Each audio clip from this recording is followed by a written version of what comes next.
Mbotele Mpangi, Mbotele Zola Mpangi, c'est Nganio depuis Montréal. C'est le bonheur. C'est le bonheur parce que lorsqu'on comprend l'importance d'être sur les remparts, alors c'est le bonheur parce que en ce moment-là, les directives, les instructions tombent et on formalise, on obéit et on se met en action. Mais Pangui, quand je dis c'est le bonheur, c'est vraiment le bonheur parce que chaque jour, les Bakulo apportent des nouveaux éléments, des, des précisions pour nous permettre de nous construire énergétiquement. Et justement, la construction énergétique aujourd'hui est dans sa suite. Mais avant de commencer mon propos, je rends hommage et je rends grâce à la source divine unique Maman Ndombi. Je rends hommage et je rends grâce à notre ancêtre divinisé, Toutidiatia, la conscience Congo de la connaissance. Je rends hommage et je rends grâce à Mama Mayangi, la manifestation spirituelle de la source. Je rends hommage et je remercie également Nsaï et Kiese pour leur accompagnement. Je remercie Nimbumbaloa parce que je viens de canaliser des informations à son sujet. Peut-être pas canaliser, mais des précisions viennent de tomber au sujet de Nimbumbalo. Nimpangi, c'est le bonheur. Et tout ça, ça rentre dans le cadre de la construction énergétique. Et à vous, les Mpangi, qui allez prendre de votre temps, qui allez investir de votre temps pour écouter ces cabos-là. Je vous dis premièrement Matondo et je vous rends également hommage. C'est le bonheur, qui est donc l'énergie qui a permis et qui continue à permettre l'expansion de l'univers, vous accompagne dans tout ce que vous faites. Que le tembo soit avec vous et que ce tembo vous donne le beauté avec Zola et efficacité. Donc, comme vous allez le constater, le titre de ma communication d'aujourd'hui, c'est la construction énergétique. Donc, la suite, parce que j'avais commencé en bas. En fait, tout ce que j'ai commencé à dire depuis un certain temps tourne autour de l'énergie. L'énergie, ça ne doit pas seulement être une vue de l'esprit, c'est-à-dire de la théorie, de la simple théorie. Il faut qu'on arrive au point de lier la théorie à la pratique. Et donc, c'est cela que j'ai souvent l'habitude d'appeler l'accès à la conscience de la connaissance profonde. C'est ça, Pangui. C'est-à-dire qu'il faut qu'on sorte de ce phénomène qui consiste à fonctionner par hasard, à ne pas maîtriser ce que nous faisons. Chaque détail de nos vies doit être maîtrisé, doit être dompté. Chaque chose que nous faisons au niveau, pendant notre cheminement, doit être explicable et doit être praticable. Si la chose n'est pas explicable et praticable, alors nous sommes de plein pied dans ce qu'on appelle la religion. Parce que la religion intervient lorsque la croyance intervient lorsque l'explication fait défaut par rapport à un phénomène. Lorsqu'on n'arrive pas à expliquer scientifiquement les choses, alors en ce moment intervient la croyance. Je ne dis pas que la croyance est mauvaise, non. Chaque chose a sa place. Mais nous, on devrait être capable d'expliquer scientifiquement chaque chose. Tu tombes en transe, tu dois savoir pourquoi tu tombes en transe. Qu'est-ce qui se met en place pour que tu puisses rentrer dans l'état modifié de conscience? Tout le monde nous parle de la DMT, tout le monde nous parle de la libération énergétique qui se fait, donc l'activation d'une tumpa qui permet donc la sécrétion de la DMT. Et lorsque la DMT est sécrétée, tu rentres en état de transe. Et nous savons que cette énergie nous vient de Maman Toto, que ça passe à travers nos pieds, ça rentre dans notre aura, ça monte jusqu'au coccyx, et à partir du coccyx, ça va suivre donc, ça va aller tout le long de la colonne vertébrale jusqu'à arriver au niveau du cerveau. Et le cerveau, qu'est-ce qu'il va faire? Le cerveau va activer donc le Ntumpa, la glande pinéale, et la glande pinéale va donc sécréter la DMT. Et lorsque la DMT est sécrétée, vous rentrez en état modifié de conscience. C'est ça la science. C'est ça la tradition chez nous. La tradition ancestrale est basée sur la science. La tradition ancestrale, c'est de la science au niveau subatomique, c'est-à-dire en bas des atomes. Ce que ça veut dire. Donc, tout ce que nous faisons doit donc répondre, on doit être capable d'expliquer ça. Si on n'est pas capable d'expliquer un phénomène qu'on vit, ça veut dire qu'il nous manque des informations.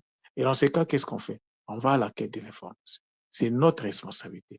Et comment je le sais? Parce que le mot Zaba nous le recommande. Zaba nous dit de connaître, de rentrer dans la connaissance, de sortir du savoir. Parce que quand tu ne connais pas, tu es dans le savoir. Et le savoir, c'est avoir sans avoir. Tu as quelque chose, mais tu ne l'as pas. C'est du virtuel. Avoir sans avoir, c'est du virtuel. Et donc, la tradition ancestrale nous demande de sortir de là. Ra, ra. Le ra, c'est généralement, c'est traduit par, chez les égyptologues, hein, ils disent le soleil. Ra. Ra, c'est le soleil, mais le ra, le son ra est composé de deux lettres. Il y a le R et il y a le A. On connaît la signification du A. Mais est-ce qu'on connaît la signification du R?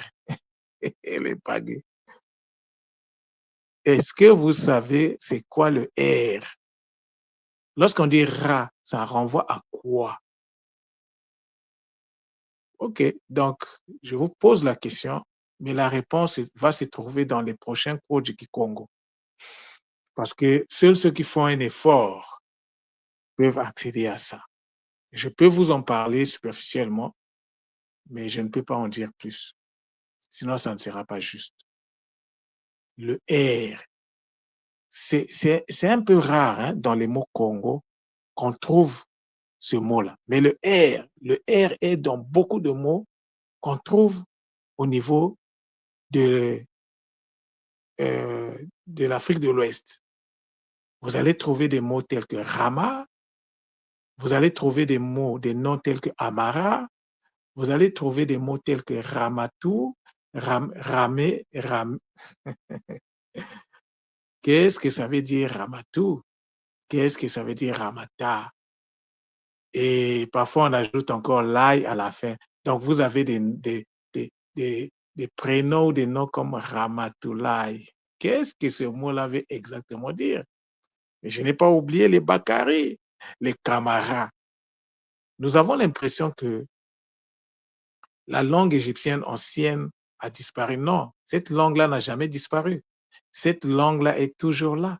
Quand tu dis Kamara, mais en fait, tu parles de l'égyptien ancien et à travers ça, je peux, sans l'ombre de me tromper, que l'égyptien ancien, c'est du Kikongo. Parce que je suis capable d'expliquer le cas en tant qu'énergie. Le Ra, bon, c'est là où je ne vous explique pas, mais le Ma, on le connaît. Le Ma, c'est le don. Il est associé au don, il est associé au Makaba. Le Ma est associé à la multiplication énergétique. Le Ma, c'est la science du donner et du recevoir. C'est toute une science en fait. C'est toute une connaissance, c'est tout un monde. Et ce monde-là se décline à travers les Makaba. Kaba, l'association du Ka et du Ba. Mais c'est quoi le Ka? C'est quoi le Ba? Où se trouvent donc ces deux réalités au sein du Monto? Où est-ce qu'on les trouve? Tout le monde avait bien précisé là où ces deux réalités se trouvent. Est-ce qu'on a toujours conscience de ça? ou bien c'était juste de la connaissance virtuelle. Mais l'Impangué, ce n'est pas la connaissance virtuelle. Partager, c'est toute une construction. Faire le cabas, c'est toute une construction. Mais tu vas construire sur la base de quoi? Faire le baka, c'est toute une construction. Comment tu vas construire ça d'abord? C'est tout un corps, c'est tout un monde que tu dois construire. Oui, chacun de nous doit construire son kaba et son baka. Chacun de nous doit construire son gataki. Chacun de nous doit construire son kosi. Kosi, ça peut être une connexion. Mais Nkosi, après la connexion, doit rentrer dans la réalité. Mais comment on fait que Nkosi puisse rentrer dans la... Comment on construit notre Nkosi? Parce que nous sommes connectés à notre version qui se trouve chez Nkosi. Quand, par exemple, lors d'une méditation, tu te vois en face de Nkosi, en fait, c'est toi, ta version, mais cette version-là, c'est dans le monde énergétique. Mais comment ramener ça dans le monde matériel? Parce que nous savons que lorsqu'on parle du monde matériel, lorsqu'on parle du Muntu, le Muntu est composé de 9 corps, bien sûr. Mais le Muntu, c'est également la, comment je peux dire, l'énergie, la bulle énergétique autour de lui. Mais cette énergie qui est autour de toi, mais il faut la structurer. Est-ce que tu comprends, est-ce que tu connais c'est quoi la structuration énergétique? D'abord, Mpangue, lorsqu'on est dans la tradition ancestrale, on doit être curieux. Depuis longtemps, je parle de ça, je parle de ça. Personne n'a jamais pris le temps de m'appeler. Ganio, toi, si tu fais trop de bruit sur la construction énergétique, c'est quoi? Bon, cependant, je ne peux pas vous expliquer ça ici, parce que ça fait partie des ateliers. Et ce qui est bien, c'est qu'il y a le R qui s'est ajouté. Avant, je n'avais pas ça. Avant, je ne comprenais pas ça. Mais les Bakulu sont magnifiques. Ils sont magnifiques. Je vous le dis souvent, la tradition ancestrale est basée sur le mérite. Tu es ce que tu es à cause de ce que tu as, à cause de ce que tu fais. Donc, tu mérites ça. Que ce soit le bien, que ce soit le mal, tu le mérites. Si c'est le bien, on remercie les Bakul. Si c'est le mal, on se pose alors les bonnes questions. Qu'est-ce qui n'est pas encore mis en place? Parce que nous sommes en train de faire, la plupart du temps, je ne parle pas seulement de vous, je parle de nous. La plupart du temps, nous sommes dans le virtuel. Il y a trop de virtuel. Alors, il faut équilibrer le virtuel avec la pratique. Il faut équilibrer ces choses-là. Vous savez que dans la tradition Congo, tout se décline toujours en trois. Si tu as le virtuel, c'est bien, la connaissance, c'est très, très bien. C'est pas mauvais, mais il faut la pratique. Mais lorsque tu pratiques, mais il faut qu'il y ait un résultat. Donc, il faut toujours que les choses soient en trois. Premièrement, la théorie, deuxièmement, la pratique, troisièmement, le résultat. Et ainsi, vous rentrez dans votre Makuku Matatu par rapport à ce que vous êtes en train de faire. Tout doit toujours se décliner en trois. Donc, le R, c'est la lettre qui me manquait, quelque part. Je ne peux pas vous le dire, mais c'est associé à certaines lettres très, très, très importantes. Et le R, c'est une lettre, si tu ne la maîtrises pas, si tu ne la comprends pas, comment tu vas structurer certaines énergies? Comment tu vas te connecter à certaines consciences? C'est pour ça que je vous dis, moi, si j'arrive à parler de ces choses-là, ce n'est pas parce que je suis meilleur que vous, non. Parce que je suis en train de faire un Kisalo. Je n'ai pas le choix que de comprendre ça. Le Kisalo, c'est le Kikongo. C'est-à-dire que c'est un modèle que je suis en train de vous montrer pour vous dire l'Impangi. Prenez conscience de cette science-là, le Kikongo, cette science, et utilisez le Kikongo pour valoriser vos langues matérielles, parce que l'Afrique doit renaître. L'Afrique doit renaître de ses cendres. Alors, il faut valoriser les langues maternelles parce que dans les langues maternelles se trouve tout notre héritage, donc traditionnel, tout ce que les ancêtres nous ont laissé se trouve dans nos langues. Et chacun de nous, tel que nous sommes là, nous avons des langues maternelles. Le but des cours que je suis en train de donner sur le Kikongo, c'est de vous permettre d'accéder au mystère qui se trouve derrière vos langues maternelles. La responsabilité vous revient d'expliquer vos langues maternelles. Et donc, il fallait avoir un point de départ. Et le Kikongo, c'est une langue qui, en fait, ce n'est pas une langue, le Kikongo. Il n'y a pas une langue qu'on appelle Kikongo. Non. Le Kikongo, c'est une enveloppe dans laquelle on trouve plusieurs langues maternelles. En fait, je ne vous enseigne pas le Kikongo. Moi, ce que je vous enseigne, en fait, je suis plus basé sur le Munu-Kutuba, cette langue-là qui fait la jonction entre toutes les variantes du Kikongo. Et, mais quand je prends le mot Camara, mais je suis dans le Kikongo. Ça veut dire qu'au niveau de l'Afrique de l'Ouest aussi, ça englobe. En fait, le Kikongo englobe toutes les langues initiatiques, toutes les langues manipulées, cristallisées par les grands initiés. Si dans votre famille, dans votre groupe, et votre groupe, je pourrais dire, euh, dans le peuple dans lequel tu viens, ou bien les peuples autour de toi. En Côte d'Ivoire, on a les Dida, on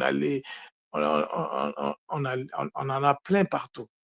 Alors, ces peuples-là ne sont pas là par hasard. Ces peuples-là détiennent des connaissances dont nous aurons besoin pour nous réconcilier avec notre passé, afin de projeter notre futur. Si on ne fait pas ça, ce que vous entendez par la renaissance africaine, ça ne se fera pas. Parce que la renaissance africaine se fera avec la linguistique.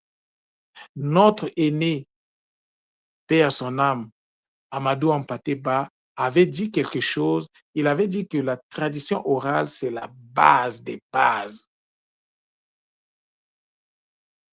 Alors, il faut qu'on travaille, il faut qu'on se réconcilie avec le langue maternelle. Si tu es né Baoulé, c'est pas pour rien. Tu es né Dida, tu es né Bassa, tu es né Douala, c'est pas pour, tu es né Lari, tu es né Teke, c'est pas pour rien. Il y a une explication. Et c'est pas pour rien que tu es à l'école Kimonto.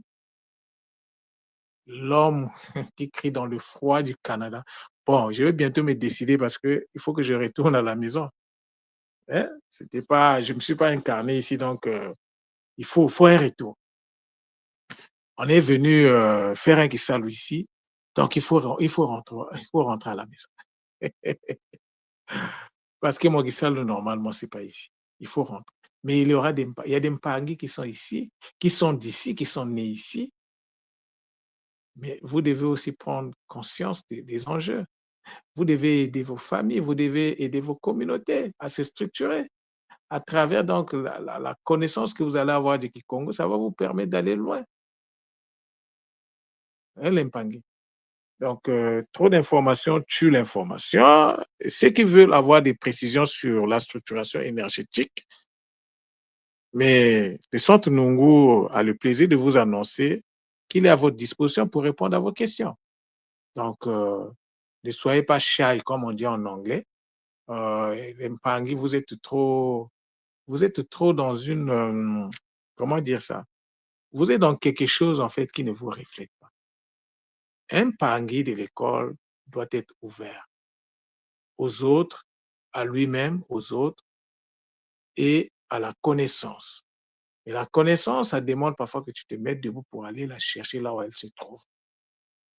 Nous sommes trop rentrés dans l'individualisme, surtout les Mpangi, nous les mélanodermes. Je ne le dis pas pour... Non, parce que les peuples mélanodermes a une certaine façon de fonctionner qui n'est pas la même façon que le peuple, par exemple, ceux-là qu'on appelle les Caucasiens. Les Caucasiens ont une façon de fonctionner et qui est propre à eux. S'ils le laissent cette façon, ça va leur créer des problèmes. C'est comme les mélanodermes. À travers votre ADN, il y a une façon de fonctionner. Vous devez fonctionner dans la communauté, dans le Kintwadi. Sans la communauté, sans le Kintwadi, vous allez vous détruire. C'est comme les Caucasiens, s'ils essaient de fonctionner à travers les lois du Kintwadi, ils vont se désintégrer. Les Caucasiens, c'est un peuple qui est fondé d'abord sur ce qu'on appelle l'individualisme, pas dans le mauvais sens. Ils peuvent être dans une communauté, mais c'est d'abord sa personne qui vient en premier. Par contre, chez les mélanodermes, ta personne ne compte pas, c'est la communauté qui vient en premier. Donc, il y a partout des communautés, mais ça se décline différemment. Et même notre ADN en témoigne. La structuration de l'ADN du mélanoderme et du caucasien, c'est pas la même chose. Chez le caucasien, il est dense, mais chez le caucasien, pardon, comment dire, il n'est pas dense, hein, il est libre, il est très éparpillé. Et par contre, chez le mélanoderme, il est dense. Donc, notre ADN nous parle, notre ADN nous montre ce que nous sommes. Donc, notre fonctionnement en tant que peuple mélanoderme doit être un fonctionnement communautaire. Mais quand tu es dans la communauté, c'est pas toi qui compte. C'est d'abord la communauté qui vient en premier. Mais ici, aujourd'hui et maintenant, nous sommes rentrés dans l'individualisme, les Pangé. Sortez de là parce que vous allez vous faire mal. Ça, c'est le fonctionnement de nos frères bien-aimés, les Caucasiens, hein, ceux qui ont la peau blanche. Hein, ça peut être les Arabes, enfin, ce qu'on appelle Arabes aujourd'hui, ça peut être tout ce qui ont la peau blanche, ils doivent fonctionner comme ça. Ils sont dans une communauté, mais dans la communauté, c'est d'abord sa personne qui vient en premier. La communauté vient en second. Mais chez les mélanodermes, les peuples de couleur foncée, c'est d'abord la communauté qui vient en premier et ta personne vient après. C'est comme ça que ça marche. C'est comme ça que la nature nous a structurés. C'est pour ça qu'on ne doit pas chercher à copier les gens. Il faut être toi-même. Cherche à connaître qui tu es, comment tu dois fonctionner. Ne cherche pas à imiter ce que tu n'es pas. Ça va te détruire. C'est pour ça aujourd'hui, la tradition, le peuple africain est en train de courir à sa perte parce qu'on a adopté le modèle de fonctionnement occidental qui veut que d'abord moi et puis ma petite famille. Le reste, non.